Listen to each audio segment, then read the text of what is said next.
Welcome to week 3 mini lecture. Just kind of looking at Moodle here. And for this week we're going to have a brief form discussion. You have the exam, which I'll have posted shortly, and then also your individual imperfect markets paper. And again, kind of continuing from last week, I want to give you some additional insights from the textbook. If you just want to follow along on the page numbers. But these are two short chapters this week, chapter 12 and 13, dealing with production functions and costs. So I just want to give you some highlights as we go along this week. So first thing to just point out, this is on page 278, the difference between what we call an accounting profit and an economic profit. Essentially, an accountant can say you have this much in revenue, you have this much in cost, and as long as your revenue is greater than the cost, you made a profit. Where the economist comes along and says we have to consider opportunity cost. So if you cover all your explicit, the things that we can measure, and implicit, your opportunity cost, and you exactly covered that, that's what we would call just a normal profit or a zero economic profit.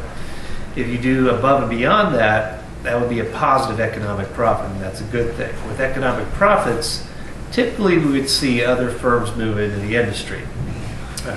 So next thing I want to point out is on page 281. This deals with the production function. The concept here ties into what we know as diminishing marginal returns. That is, that if I have some variables of inputs to produce a service or good, and I keep the other variables constant, but let's say that I change labor. Well, what happens to my output as I change labor? Well, typically we might see something where a curve goes up and it starts increasing, but eventually diminishing marginal return is going to kick in. It's going to be increasing at a decreasing rate. What that means is that each additional worker that I add may add more units, but it may be less and less each time. It might be additional 5, an additional 3, an additional 2. And at some point we max out that productivity, and if I continue to add workers, I may actually make things worse off, and it may actually start going down. And that's when you could actually have negative marginal returns. And that's what we see on page 281 there. And they also show us graphically where the average product and marginal product start declining as we start to produce more output. On page 283, this is something that we'll use in the coming weeks too. We look at the 4 market structures, but we have to be comfortable with the cost curves.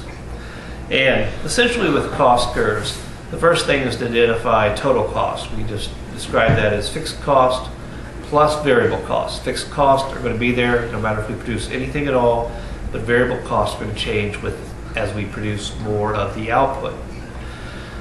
We can also look at average total cost. Average total cost is average variable cost plus average fixed cost.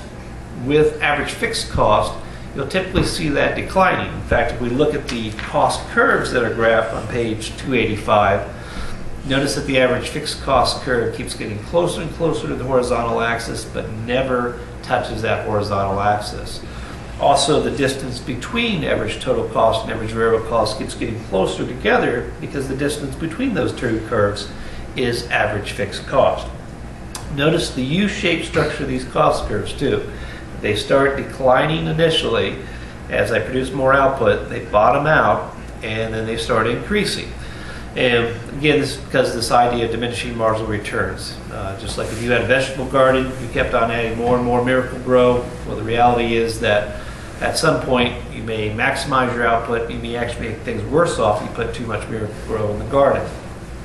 One other thing I want to point out about these cost curves, on the bottom of page 285, you look at that orange line, notice that it intersects the minimum of average variable cost and average total cost. The idea here, as long as the marginal is below the average cost curves, it starts pulling it down. But as soon as the orange line is above those curves, you notice that it starts pulling it back up.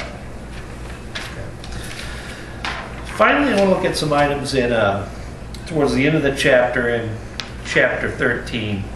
But concept between being technically efficient and economically efficient.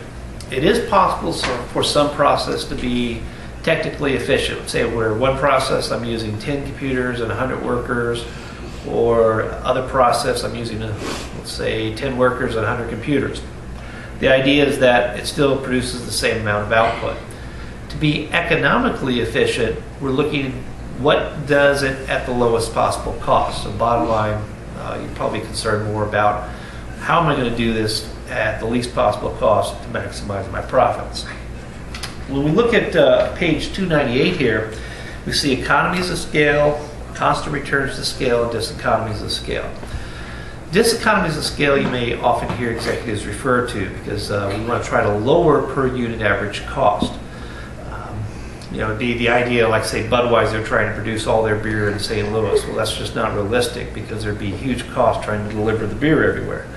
But at some point we may actually experience constant returns to scale, and then finally such things the textbook mentions, such as monitoring cost and also team spirit, can result in diseconomies of scale. We actually make ourselves worse off. So those are some of the highlights of the week. Again, just make sure to send me an email if you do have any questions.